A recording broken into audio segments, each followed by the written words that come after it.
Live streaming can be a lot of fun, and it is one of the best ways to go about creating a tighter bond with the audience and the viewers who enjoy the content that you're making. Today we're going to be taking a look at some of the next level tips that you should be considering in order to ensure that you get the absolute most out of your live stream experience.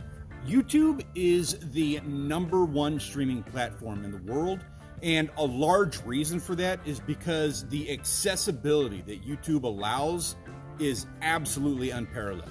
You do not get an opportunity to engage with viewers or an audience with Netflix or Amazon. One of the best ways to take advantage of this is obviously by streaming live. That doesn't help much if you can't get your stream in front of people. That is going to be a large part of the conversation that you and I are going to be having right now.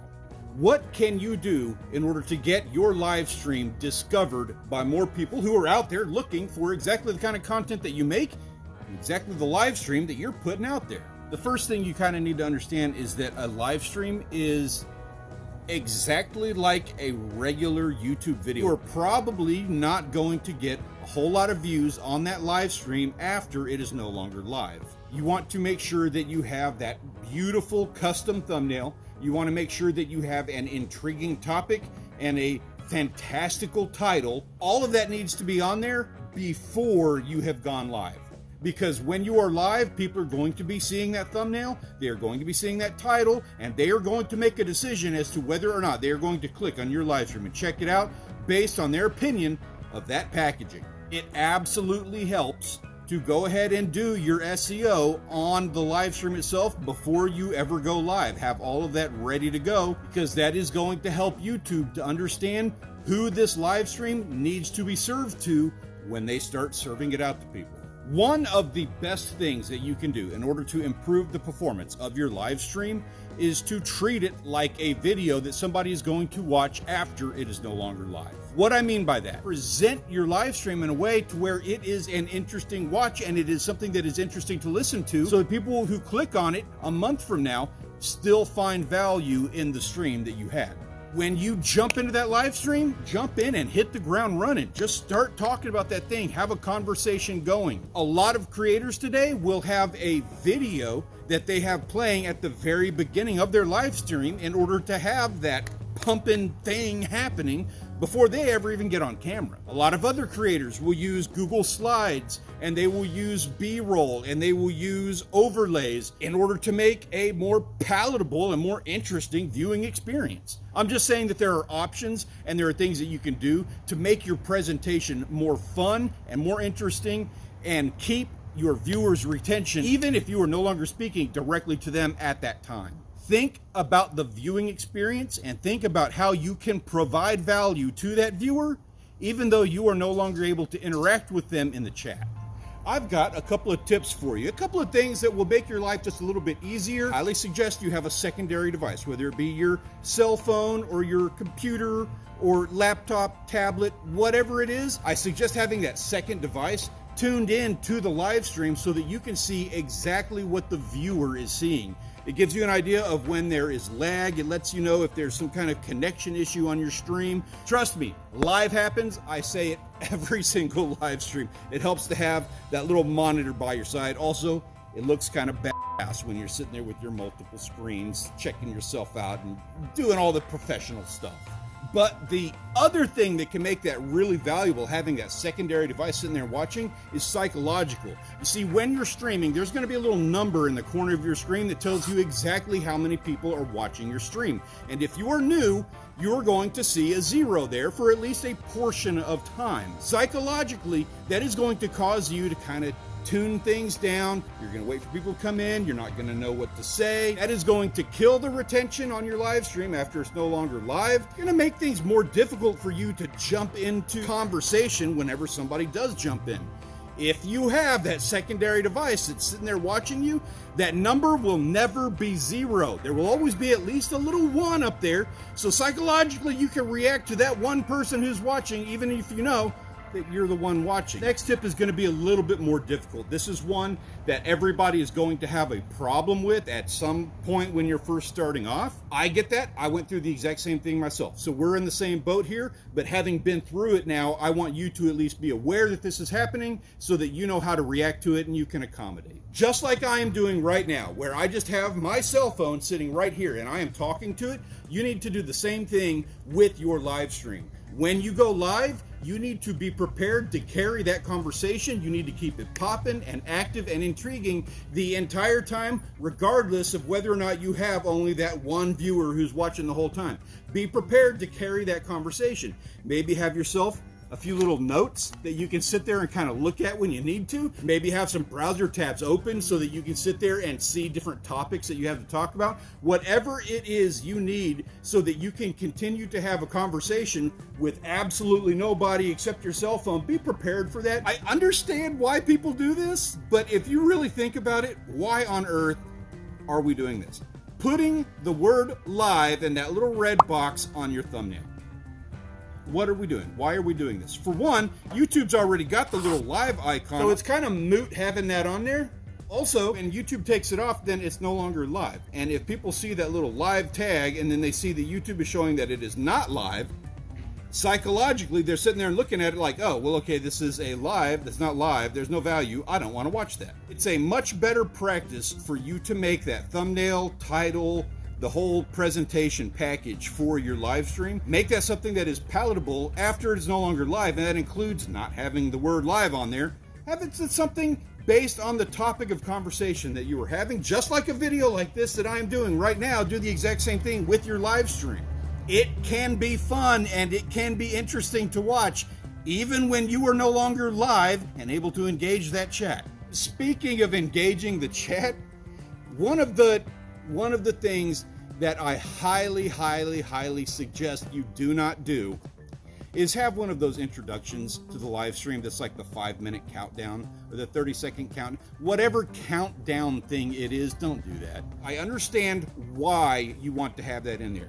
The idea, look at that, I got a ladybug. No spots. Isn't that an interesting thing? I don't know. We're just going to let her go, though. I'm just going to let her do her thing. The reason you would have a countdown at the beginning of your live stream is because it gives the viewers time to kind of pile up in the chat so that when you start going live, you have somebody to talk to. You have somebody to address. They're coming in and they're seeing that they have to sit there for 4.5 minutes before they even get to go into the live stream. You will have people who drop off as a result of that, and they may or may not come back. Furthermore, if you are trying to get value out of your live stream after it is no longer live, guess what? They are absolutely not going to be sitting through a 5-minute countdown on a regular video. Yes, you can use the YouTube editor to edit out that first 5 minutes so that a viewer after the fact doesn't have to sit through that. You really want to have to do that. Just make it a better viewing experience and don't do that in the first place. Maybe put together an interesting video to have in the very beginning, some kind of introduction that is fun for the viewers to watch. Otherwise, just jump right in and start talking. This isn't always going to be the case, but you probably want to have some music in your live stream.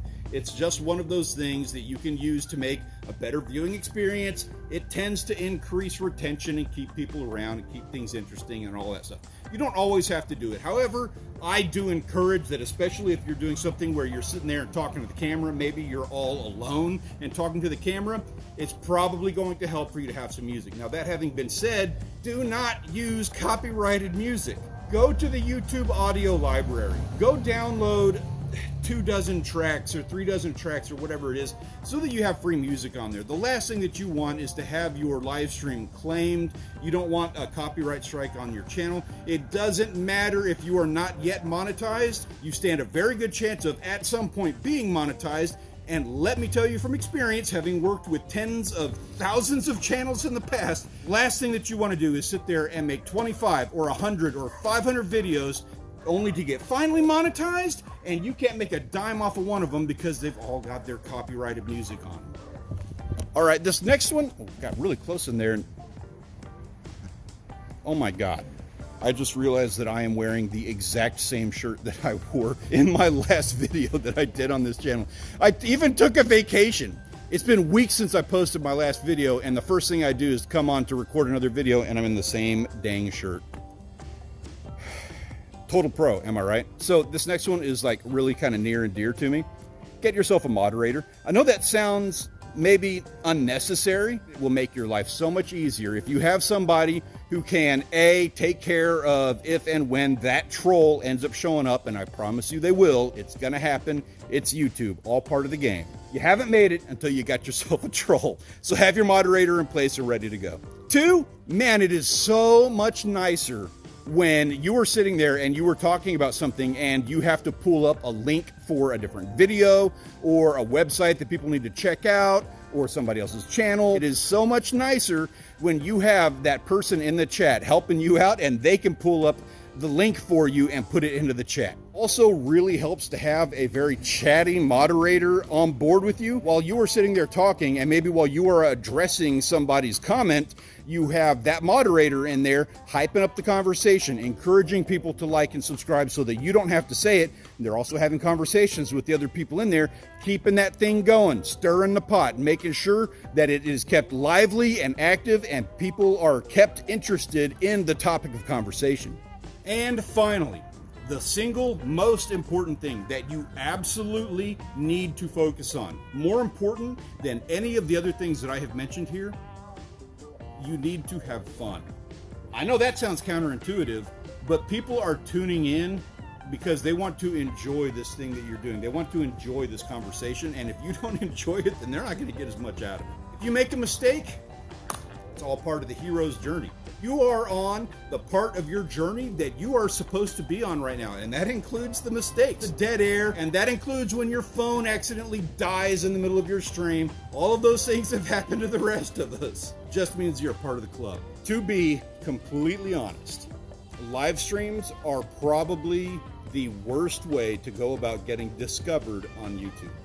Viewers will tear through an ungodly amount of shorts videos. Those people are just sitting there and swiping at 1,000 miles an hour, and every one of those that lasts for at least 3 seconds gets counted as a view. A regular video tends to give a viewer a far better viewing experience than a live stream ever could. I mean, think about it. You have the opportunity to do retakes. You have the opportunity to sit there and move the camera around throughout the process of your filming to keep things interesting so that there's always some new thing to look at in the background, or the lighting changes a little bit. That's all done intentionally.